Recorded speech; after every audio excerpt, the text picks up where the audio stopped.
இந்த வீடியோவில் பார்க்க போகிறது கெமிஸ்ட்ரி 10th சிபிஎஸ்சியில் உள்ளது கெமிக்கல் ரியாக்ஷன் அண்ட் ஈக்குவேஷன்ஸு.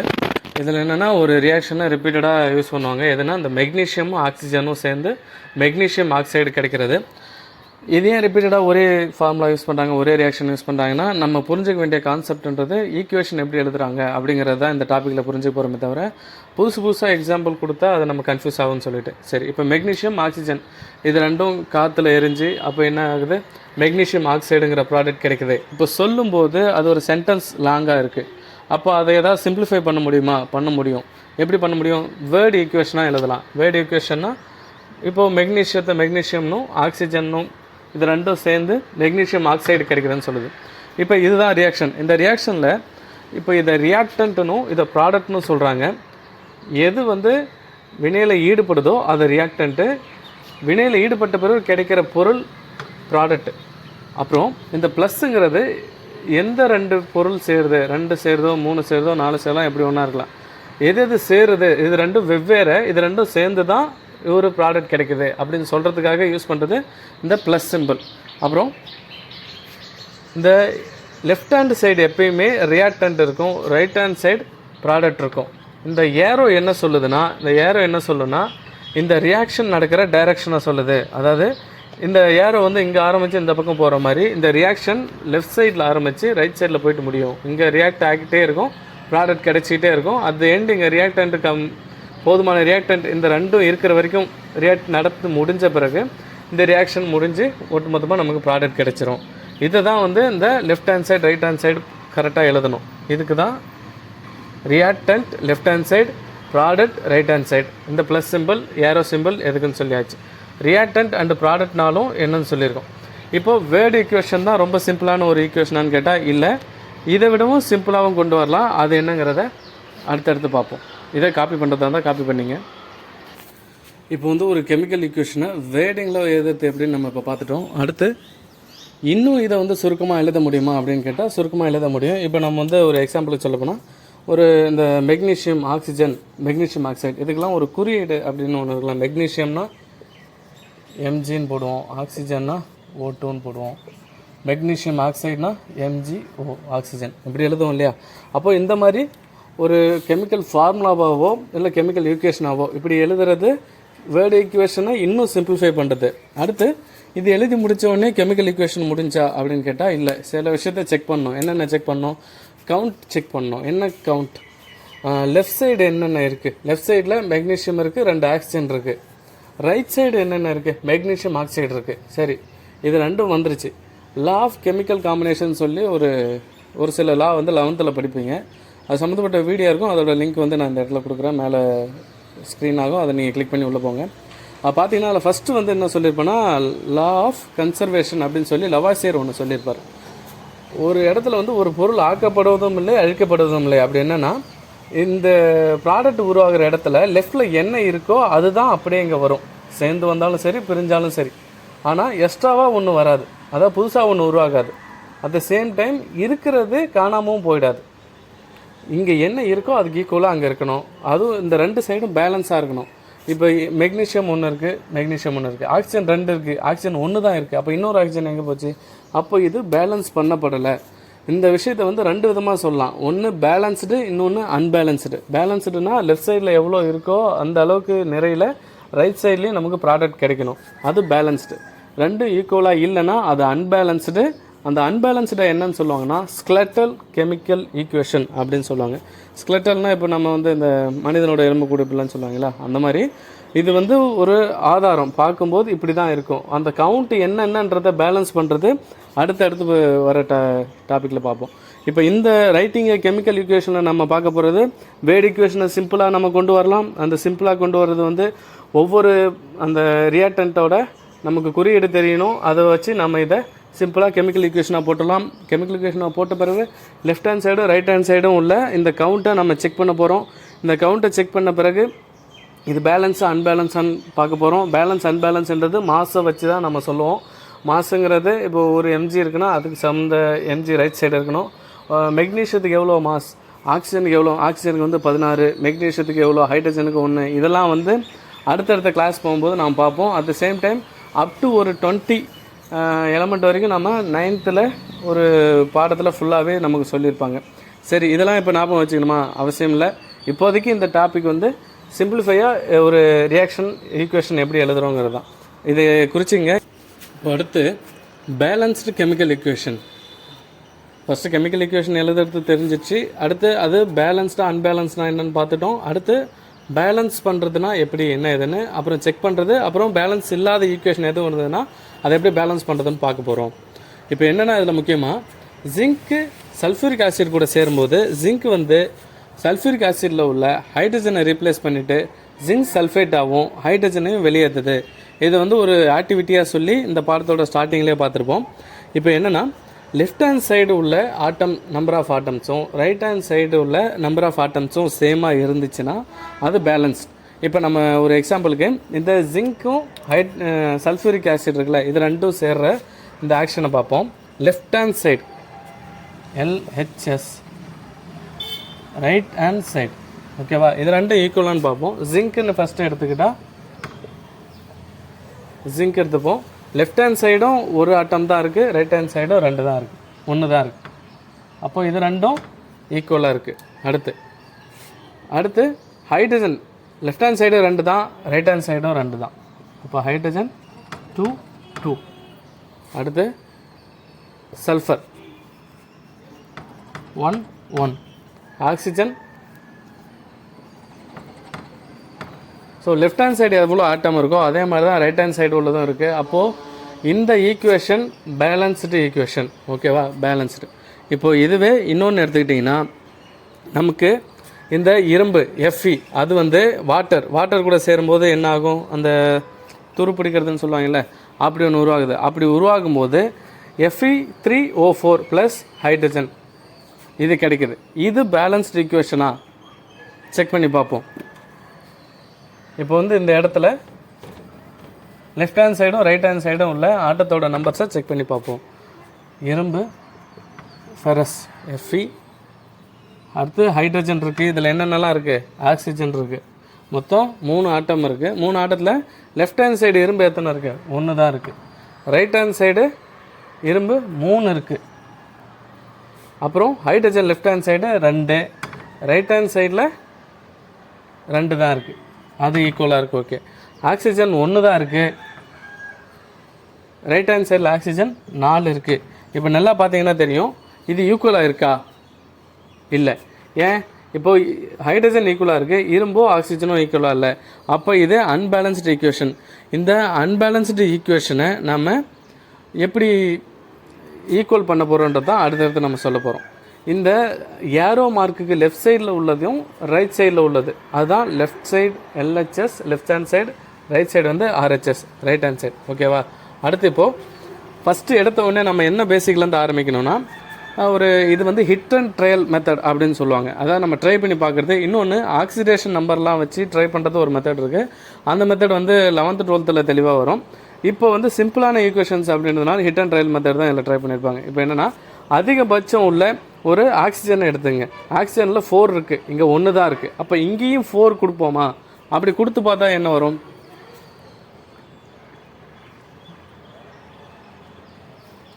இப்போ 4 ஆக்சிஜன் வந்துருச்சு. இதுவே நம்ம இன்னொரு மாதிரி செய்யக்கூடாது. அதாவது H2O இருக்குது, 4 டோட்டலாக தான் மாற்றணும். இது ஒரு கெமிக்கல் காம்பவுண்ட், வாட்டரோட கெமிக்கல் காம்பவுண்ட். அந்த கெமிக்கல் காம்பவுண்டோட ஹைட்ரஜன் 2னா ஆக்சிஜன் 1, இதுதான் அந்த வாட்டரோட கெமிக்கல் காம்பவுண்டை தவிர நம்ம வந்து 4 ஆக்சிஜன் வேணும் அதனால் இங்கே எடுத்துகிட்டு வந்து 4 போடுவோம் அப்படின்னு நம்ம போடக்கூடாது. சரியா? இது தப்பு. அந்த கெமிக்கல் காம்பவுண்டோட ஃபார்முலாவை மாற்றாமல் நம்ம வந்து இந்த குவான்டிட்டியை மாற்றணும். இந்த அளவு எவ்வளோ நம்பர் ஆஃப் ஆட்டம்ஸ்ன்றதை நம்ம மாற்றி ட்ரை பண்ணி பார்க்கணும்.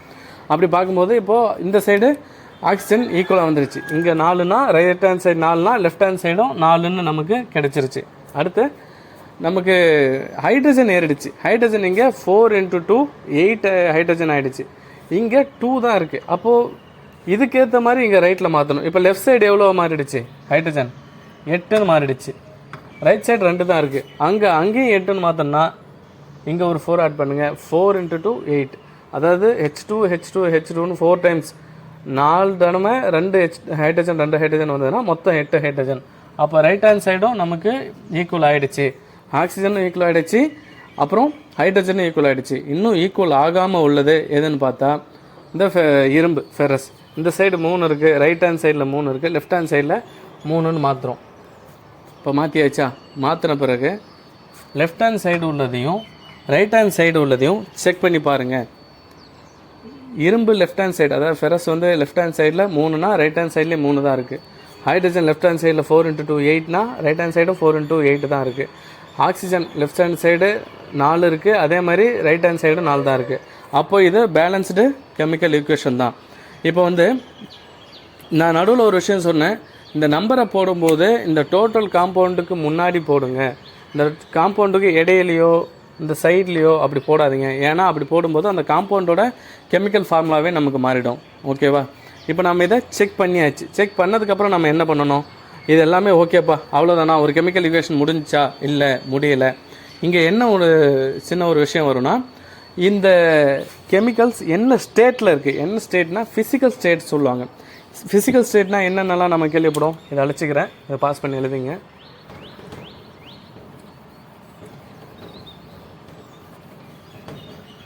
ஃபிசிக்கல் ஸ்டேட்னா ஒரு 3 ஸ்டேட் காமனாக தெரியும், அதை நான் ஏற்கனவே சொல்லியிருக்கேன். சாலிட், லிக்யூட், கேஸு, இன்னொன்று அக்வா. அக்வானா என்ன? இப்போ சாலிட்னா ஒரு பொருள் எடுத்துக்கிட்டால், ஒரு காம்பவுண்டு ஒரு எலிமெண்ட் எடுத்துக்கிட்டால் அது வந்து திண்ம நிலையில் இருக்கும், சாலிடாக இருக்கும். இன்னொன்று தண்ணி மாதிரி லிக்யூட் ஸ்டேஜில் இருக்கும். இன்னொன்று கேஸ் மாதிரி ஆவி நிலைமையில் இருக்கும். அக்வா ஸ்டேஜ்னால் என்னென்னா, எந்த காம்பவுண்ட் எடுத்துக்கிறாங்களோ அந்த காம்பவுண்ட் வந்து வாட்டரில் கலந்துருக்கும். ஓகேவா? அதுதான் அந்த அக்வா ஸ்டேஜ்னு சொல்லுவாங்க. சாலிட்,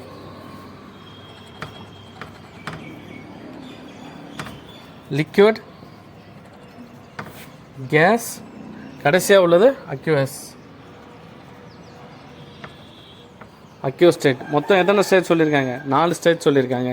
இது எல்லாமே இந்த இடத்துல நம்ம மென்ஷன் பண்ணணும். இந்த மென்ஷன் பண்ணுறதுக்கு இந்த இடம் வந்து சின்னதாக இல்லை, அதனால் இந்த ஃபார்முலாவை இன்னும் கொஞ்சம் பெருசாக எழுதிக்கிறேன். இப்போ இந்த ஃபார்முலா பெருசாக எழுதிக்கிறேன். இரும்பு மேக்ஸிமம் நம்ம கெஸ் பண்ணி பார்த்துங்க, ஒரு சாலிடாக தான் இருக்கும். ஹைட்ரஜனை பொறுத்த வரைக்கும், சாரி நீரை பொறுத்த வரைக்கும் 2-3 ஃபார்மில் இருக்கும். ஐஸ் கட்டியாகவும் இருக்கும், சாலிடாகவும் இருக்கும், வாட்டராகவும் இருக்கும், இன்னொன்று கேஸாகவும் இருக்கும். அதான் நீராகவே இருக்கிற அந்த ஃபார்ம். அப்போது இந்த இடத்துல இந்த இரும்பு கூட ரியாக்ட் ஆகிற இந்த வாட்டர் வந்து கேஸ் ஸ்டேஜில் இருக்குது. அடுத்து இங்கே கிடைக்கிற Fe3O4 இது என்ன ஸ்டேஜில் நமக்கு கிடைக்குது? சாலிடாகவே கிடைக்குது. ப்ளஸ்ஸு இந்த ஹைட்ரஜன் கேஸாக கிடைக்குது. ஹைட்ரஜன் மேக்ஸிமம் கேஸாக தான் கிடைக்கும். ஓகேவா? இப்போது இந்த ஃபிசிக்கல் ஸ்டேட்டை சொல்கிற இந்த விஷயத்தை வந்து எல்லா இடத்துலையும் நம்ம இப்போ ஒவ்வொரு முறை இந்த ஃபிசிக்கல் ஸ்டேட் சொல்லுவோமா? இல்லை.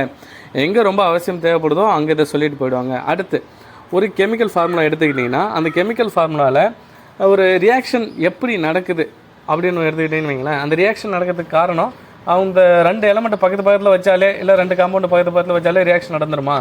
அது எல்லா கேஸும் நடந்துடாது. என்ன பண்ணணும்? எரிக்கணும், சில இடத்துல அழுத்தம் கொடுக்கணும், சில இடத்துல ஒரு வினையூக்கி அப்படின்றத கேட்டலிஸ்ட் அப்படின்னு சொல்லுவாங்க. அதை எடுத்துகிட்டு போய் பக்கத்தில் வச்சாதான் அது வந்து அந்த ரியாக்ஷன் நடக்க ஆரம்பிக்கும். அப்படி பார்க்கும்போது என்னென்னலாம் இருக்குது? டெம்பரேச்சர் இருக்குது. அந்த டெம்பரேச்சரை ஏற்றி இறக்கிறதுனால ரியாக்ஷன் நடக்கிறது. அடுத்து ப்ரெஷரையும் ஏற்றி இறக்கிறதுனால ரியாக்ஷனை நம்ம தூண்டுறது. அடுத்து கேட்டலிஸ்ட்னால் இதெல்லாம் இருந்தாலும் இந்த வினையை நடத்துறதுக்கு இந்த கேட்டலிஸ்ட்னு ஒருத்தர் தேவை. அவர் இருந்தால் தான் அந்த வினை நடக்கும். இந்த கேட்டலிஸ்ட்டுங்கிறது என்னென்னா, இந்த 2 பொருள் இருக்குது, இந்த 2 பொருளுக்கு இடையில் இன்னொரு காம்பவுண்ட் வைப்பாங்க. அது இருக்கும்போது இந்த ரியாக்ஷன் நடக்கும். ஆனால் அந்த கொடுக்கப்படுற ஒரு எக்ஸுங்கிற ஒரு காம்பவுண்டுன்னு இருக்குது. அந்த எக்ஸ் வந்து இந்த ரியாக்ஷனில் ஈடுபடாது. ஓகேவா? அந்த ரியாக்ஷனில் ஈடுபடாது, ஆனால் அந்த ரியாக்ஷன் நடக்கிறதுக்கு அது தூண்டிவிடும். ஓகேவா? இப்போ எக்ஸாம்பிளுக்கு கார்பன் மோனாக்சைடு, இது கேஸில் உள்ளது. எது கூட சேருது? இது ஹைட்ரஜன் கூட சேர்ந்து நமக்கு ஹைட்ரஜன், அதுவும் கேஸ், இது கூட சேர்ந்து என்ன கிடைக்குதுன்னா CH3OH. இப்போ பேலன்ஸ் பண்ணி பாருங்கள், ஒரு ஆக்சிஜன் தான், ஹைட்ரஜன் மட்டும் 4 ஹைட்ரஜன் வேணும். இது நமக்கு மீத்தேன் சொல்லுவாங்க. மீத்தேன் கூட OH தொகுதி சேர்ந்துருக்கும் போது மெத்தனால் அப்படிங்கிறாங்க. லிக்யூட் மெத்தனால்னால் ஒரு லிக்கர், சாராயம் மாதிரி அந்த ஒரு பொருள்னு வச்சுக்கலாம். இப்போது இது உருவாகிறதுக்கு காரணம், இது 2த்தையும் சேர்த்து வச்சா உருவாயிடுமா? இல்லை. 340 அட்மாஸ்பியரிக் ப்ரெஷர், 340 அட்மாஸ்பியரிக் ப்ரெஷர் அவ்வளோ. அப்போது இதெல்லாம் நம்ம எங்கே மெஷர் பண்ணுவோம்? அந்த ஏரோவுக்கு மேலேயோ கீழேயோ இதை நம்ம வந்து ப்ரெசென்ட் பண்ணுவோம். இதுக்கு முன்னிலையில் தான் இது நடக்குது அப்படின்னு சொல்லி. அடுத்து இப்போ மரம் எடுத்துங்க. ஒரு மரம் செடி வந்து அந்த இலையில தான் வந்து அந்த ஒளிச்சேர்க்கை நடக்கும், ஃபோட்டோசிந்தசிஸ் நடக்கும்னு சொல்லுவாங்க. இப்போ கார்பன் டை ஆக்சைடு H2O நல்லா பார்த்துங்க. கார்பன் டை ஆக்சைடு காற்றுலேருந்து இப்போ மரம்னாலே கார்பன் டை ஆக்சைடை உள்ளே எடுத்துக்கிட்டு ஆக்சிஜனை வெளியே விடுன்னு சொல்லுவாங்க. அப்படி கார்பன் டை ஆக்சைடை உள்ளே எடுத்துக்கிட்டு வாட்டரை வந்து மரத்தோட அந்த வேர்லேருந்து அங்கே பூமியிலேருந்து வர தண்ணியை எடுத்துக்கிட்டு இது ரெண்டுத்தையும் வச்சு எதுக்கு முன்னிலையில் நைட்டில் நடக்குமா ஃபோட்டோசிந்தசிஸ்? இல்லை, சன்லைட்டில் பகல் டைமில் தான் இந்த ஃபோட்டோசிந்தசிஸ் நடக்கும். ஃபோட்டோசிந்தசிஸ் எல்லாருக்கிட்டையும் நடக்குமா? எல்லோரும் பண்ணுவாங்களா? ஒரு மனுஷனே பண்ணிட முடியுமா? மனுஷன் உடம்புக்குள்ளே கார்பன் டை ஆக்சைடும் இருக்கும், வாட்டரும் இருக்கும், அதனால் சன்லைட்டும் இருக்குது. இது 3 இருந்தால் பண்ணிட முடியுமா? பண்ண முடியாது. குளோரோஃபில்னு ஒன்று வேணும். குளோரோஃபில் பசுங்கணிகம்னு சொல்லுவாங்க. இது வந்து ஒரு +1 +2 அந்த பயாலஜி பாட்னி புக்கில் பார்த்தீங்கன்னா ஒரு பசுங்கணிகம் அப்படின்றது கலரான இலையிலையும் இருக்கும், ஆனால் தாவரத்தில் பொதுவாக இருக்கக்கூடிய ஒரு விஷயம். அது உங்களுக்கு படமாகவே காட்டியிருப்பாங்க. இப்போது இது ரெண்டும் சேர்ந்து இது என்ன பண்ணும்? சன்லைட் முன்னிலையில் கார்பன் டை ஆக்சைடையும் வாட்டரையும் சேர்த்து நமக்கு கொடுக்கறது ஒரு குளுக்கோஸாக கொடுக்கும், C6H12O6. இதுக்கு பேர் குளுக்கோஸ். இந்த குளுக்கோஸை வந்து நமக்கு நம்ம உடம்பும் டைரெக்டாக கார்போஹைட்ரேட்லேருந்து எடுக்கும்போது அதுலேருந்து குளுக்கோஸ் ஜென்ரேட் ஆகும். இல்லைன்னா டைரெக்டாக அந்த ஒரு எமர்ஜென்சிக்கு குளுக்கோஸாக டைரெக்டாக நம்ம எடுத்துப்போம். அந்த மாதிரி இடத்துலையும் நம்ம சாப்பிட்ற குளுக்கோஸ்ன்றது இதுதான். இதுக்கு பேர் குளுக்கோஸ். இது என்ன ஸ்டேட்னா அக்வஸ் ஸ்டேட்டில் இருக்குது. ஓகேவா? இது உருவாகிடுது. இதுக்கு எப்பயுமே நம்ம என்ன சொல்லுவோம்? கார்பன் டை ஆக்சைடை எடுத்துக்கிட்டு ஆக்சிஜனை வெளியே விடும் அப்படின்னு சொல்லுவோமா? ஆக்சிஜன் எப்படியா இருக்கும்? கேஸில் தான் இருக்கும். இதுக்கப்புறம் இதில் உருவாகிற இன்னொரு பை ப்ராடக்ட்டுங்கிறது வாட்டரு, லிக்யூடாக இருக்கும். இந்த ஈக்குவேஷன் வந்து உங்கள் புக்கில் எப்படி பேலன்ஸ் பண்ணியிருப்பாங்கன்னா 6O2 இந்த சைடு,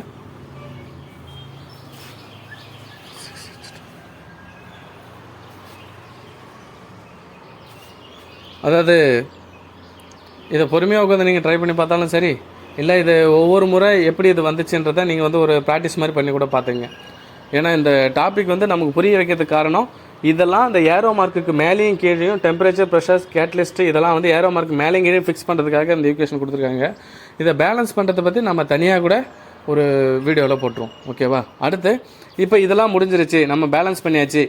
அப்போது ஒரு கெமிக்கல் ஈக்குவேஷனை எப்படிலாம் எழுதணும்? ஒரு பேலன்ஸ் கெமிக்கல் ஈக்குவேஷனாக இவ்வளோ ஸ்டெப் எடுத்து ஒட்டு மொத்தமாக உங்களுக்கு எத்தனை ஸ்டெப்பில் கொடுத்துருப்பாங்கன்னா ஒரு 7 ஸ்டெப்பில் கொடுத்துருப்பாங்க. 7 ஸ்டெப்பில் கொடுத்து ஒரு கெமிக்கல் ஈக்குவேஷன் வேர்டு ஈக்குவேஷன்லேருந்து ஒரு ஃபஸ்ட்டு சென்டென்ஸாக இருக்கும், அதை வேர்டு ஈக்குவேஷனாக கொண்டு வந்திருப்பாங்க. வேர்டு ஈக்குவேஷன்லேருந்து அதை வந்து சிம்பிளில் கொண்டு வந்திருப்பாங்க கெமிக்கல் ஈக்குவேஷனாக. அது பேலன்ஸ்டு அன்பேலன்ஸ்னு இருக்கும். பேலன்ஸ் உள்ளதை நம்ம செக் பண்ணுறது எப்படி, அன்பேலன்ஸாக உள்ளதை எப்படி பேலன்ஸாக மாற்றுறது, இது எல்லாத்தையுமே கம்ப்ளீட்டாக இந்த வீடியோவில் பார்த்துருப்போம். இதுக்கு அடுத்து வர டாப்பிக்கில் அடுத்தடுத்து வர வீடியோவில் பார்ப்போம்.